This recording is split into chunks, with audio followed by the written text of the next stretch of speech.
पांडे वहाँ जी, की राज्य क्या हो वहाँ रहा है की उत्तर सरकार प्रदेश की में? प्रथम जवाबदेही है। लॉ एंड ऑर्डर की बड़ी तारीफ होती है और देश भर में अलग अलग जो तस्वीरें हैं, आप उत्तर प्रदेश पर ही बोल दीजिए।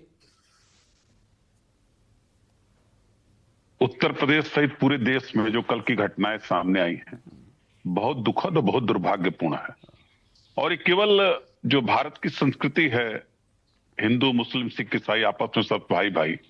ये जो संविधान हमारा सबको अधिकार दिया, सबको अपने धर्म का प्रचार प्रसार करने का अधिकार है, लेकिन किसी भी व्यक्ति को दूसरे के धर्म में अवरोध पैदा करने का अधिकार प्राप्त नहीं है। हम तो लगातार कहते रहे कि संविधान को मानने वाले लोग भारतीय जनता पार्टी के नहीं है, और अगर संविधान को मानते तो अगर सड़कों पे नमाज पढ़ने पे एफआईआर होती है तो चर्च के सामने भी हनुमान चालीसा पढ़ने पे एफआईआर होनी चाहिए। सौरभ दुबे जी कह रहे थे हनुमान चालीसा हिंदुस्तान में ही पढ़ा जाएगा। बिल्कुल पढ़ा जाएगा, हिंदुस्तान के अंदर ही हनुमान चालीसा पढ़ा जाएगा, लेकिन या तो घरों में पढ़ा जाए, या तो हनुमान जी के मंदिरों में पढ़ा जाए, या तो कोई ऐसा स्थान जो मुकम्मल तय हो उसके लिए सनातन के लोग बैठ करके हनुमान चालीसा का पाठ करें।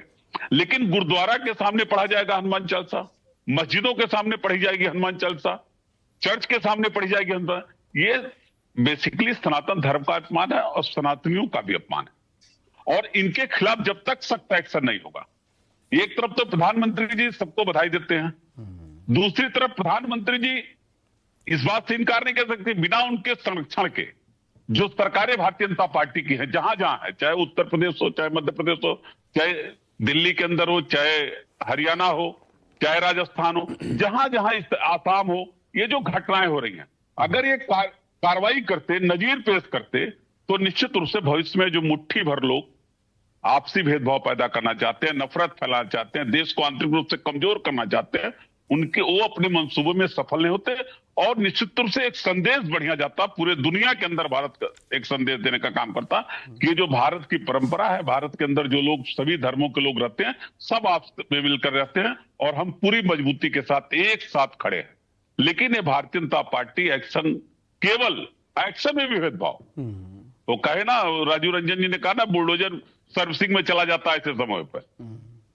सिरप कांड में भी बुलडोजर सर्विसिंग में है, इस तरह की घटनाओं में बुलडोजर सिर्फ सर्वधर्म समभाव, भाई भारत की अपनी एक पहचान रही है हमेशा से, और हमारी संस्कृति बहुत विशाल और बहुत हजारों साल पुरानी है। लेकिन ये तस्वीरें, भाई ग्लोबल जमाना है, आप यहाँ कुछ बोलेंगे वहां दुनिया देखेगी, तो ये सब जो हो रहा है ये क्या दुनिया नहीं देख रही है? बिल्कुल। क्या मैसेज जा रहा है भारत से? दुनिया ने देखा है कि भगवान राम का जहां आराध्य मंदिर था, उसके बगल में सुबह की अजान भी होती थी, नमाज भी होती थी। जो भी अभी हमारे भाई कह रहे थे कि हनुमान चालीसा गुरुद्वारे के बाहर पढ़ने में दिक्कत है, तो मैं इस बात को बता दूं कि लगातार हमने राम मंदिर के पास भी नमाज पढ़ते हुए देखा है, वहां पर कोई विवाद नहीं हुआ।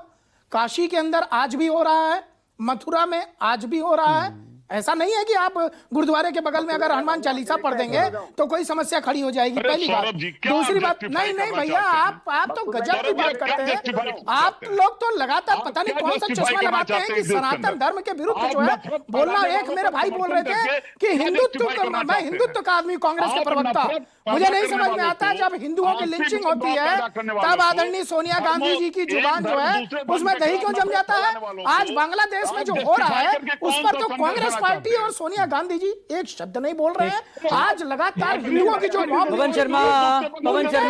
आम आदमी पार्टी, ये जो तस्वीरें आई उस पर कितनी एफआईआर हुई और आप